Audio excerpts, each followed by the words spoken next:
안녕하세요. 뉴욕이오의 헤더예요. 오늘도 뉴욕 증시 생생한 소식 새벽 배송해드리러 찾아왔습니다.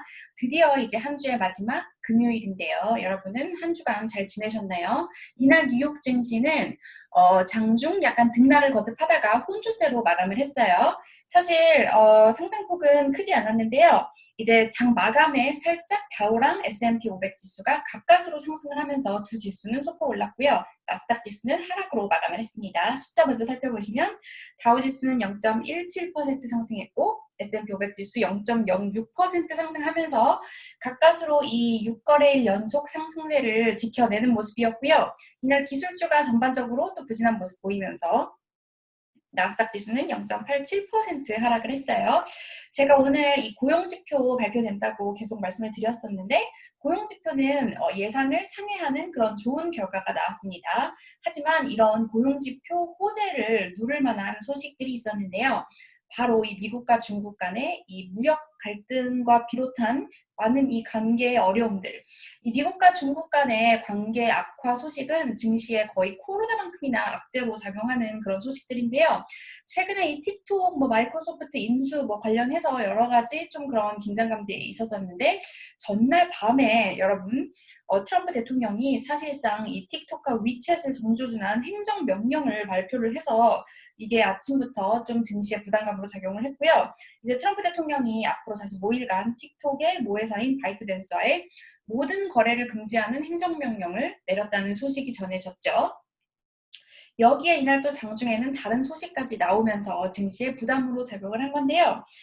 CNBC 기사 통해서 함께 살펴보겠습니다. 네, 제목부터 살펴보시면 US sanctions Hong Kong leader Carrie Lam for carrying out Chinese policies of suppression. 그러니까 이 생션이 제재를 부과하다는 뜻이잖아요. 미국이 홍콩의 리더인 캐리 람에게 이제 중국의 그 억압 정책을 펼친 그러니까 집행한 그런 행위로 제재를 부과한다. 이런 제목이에요. 밑에 내용을 쭉 보시면 트럼프 행정부가 이제 홍콩의 리더인 캐리 람을 포함해서 11명의 인사에게 이 새로운 제재를 부과한다고 그렇게 발표를 했어요. 이제 재무부가 발표를 한 건데요. 이제 재무부가 그 캐리 람에 대해서는 베이징의 억압 정책과 그 자유를 막고 그리고 민주주의 절차를 막는 그런 억압 정책을 펼친 걸로 해서 제재를 발효한다 이렇게 말을 했고요. 그리고 또 이제 재무부 스티븐 무누신 재무장관의 이 스테이트먼트 성명을 보시면 미국은 홍콩의 사람들을 지지하고 함께 서 있고 그리고 이 그들의 자치권을 위해서 모든 도구와 authority 그러니까 당국을 사용할 것. 그러니까 우리는 우리 모든 힘을 사용해서 홍콩의 자치권을 지키는 데 노력을 하겠다. 이렇게 말을 했어요. 네, 지금까지 이제 트럼프 행정부는 계속해서 이 홍콩 국가보안법 이후로 중국의 그런 움직임을 비판하는 모습을 나타냈는데요. 이 마이크 폼페오 국무장관 역시 이날 성명서에 보시면 중국 그 공산당은 분명하게 했다. 뭐를 분명하게 했냐면 홍콩이 베이징이 약속을 했었던 그 자치권을 이제 더 이상은 누리지 못할 것이라는 것을 분명하게 했다라고 이렇게 비판을 했고요. 미국은 홍콩을 하나의 국가, 하나의 시스템으로 보고 이런 홍콩의 자유를 제한하려는 그런 사람들에게 계속해서 액션을 취할 것이라고 했네요. 여기 보시면 이제 이름들이 쭉 나오는데요. 이 사람들이 이날 제재에 포함이 된 그런 이름들입니다. 그리고 이제 중국 같은 경우에는 이런 제재에 대해서 아직 입장을 발표하지는 않았다고 하고요. 또 CNBC는 최근에 이제 이 두 국가가 무역 관계뿐 아니라 또 지적 재산권 그런 여러 가지 포인트에서 계속해서 갈등을 빚고 있다고 했고요. 또 지금 이 클라우드 그러니까 이 두 양국의 관계에 먹구름이 더욱더 크게 작용하고 있다. 이렇게 평가를 했습니다.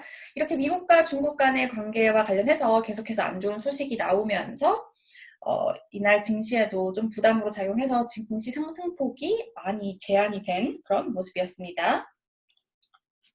네, 그러면 오늘 나왔던 이 고용지표는 어떨까요? 고용지표만 보시면 사실 좀 좋은 지표가 나왔습니다. 보시면 이제 7월에 176만 개의 일자리가 증가한 것으로 확인이 되면서 전문가 예상치 148만 개를 상회를 했고요. 실업률도 3개월 연속 떨어지는 그런 모습을 나타냈어요.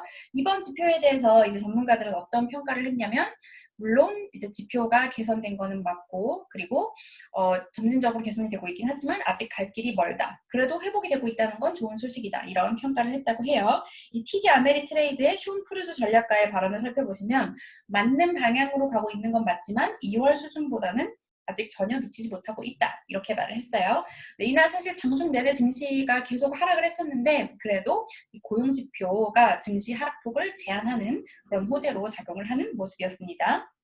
네. 또 다른 이제 이날 증시의 가장 큰 관심사는 바로 이번 주 내내 이어지고 있는 부양책 관련 내용이죠. 그런데 이날 나온 그 부양책 관련 소식들은 좋지 못했어요. 목요일 회의에도 의견 그런 일치가 이루어지지 않았다고 하는데 이날 회의 끝나고 이제 장 마감 전에 또 기사가 나왔거든요. 이날 회의 끝나고 이제 상원 척 슈머 민주당 대표가 90분간의 회의가 실망스러웠다 이렇게 말을 했다고 해요. 그러니까 지금 회의가 잘 좀 의견 차이가 잘 좁혀지지 않는 걸로 그렇게 판단이 되고 있습니다. 또 전문가들은 이날 고용지표가 좋게 나오면서 이제 고용지표가 이렇게 좋으면 그 부양책에 대한 회의도 빨리 진행해야 된다는 그런 압력이 좀 덜해지는 거 아니냐 이런 우려감도 나오고 했었어요. 네, 그리고 개별 소식으로는 이제 애플이 이날 기술주가 전반적으로 안 좋았는데요. 이제 보시면 애플 2.27% 내리고 마이크로소프트도 1.79% 내렸고요. 이 밖에 뭐 아마존, 알파벳, 넷플릭스 모두 하락하면서 나스닥을 끌어내렸습니다. 네, 그러면 이날 증시를 요약하는 전문가 발언을 가지고 왔는데요.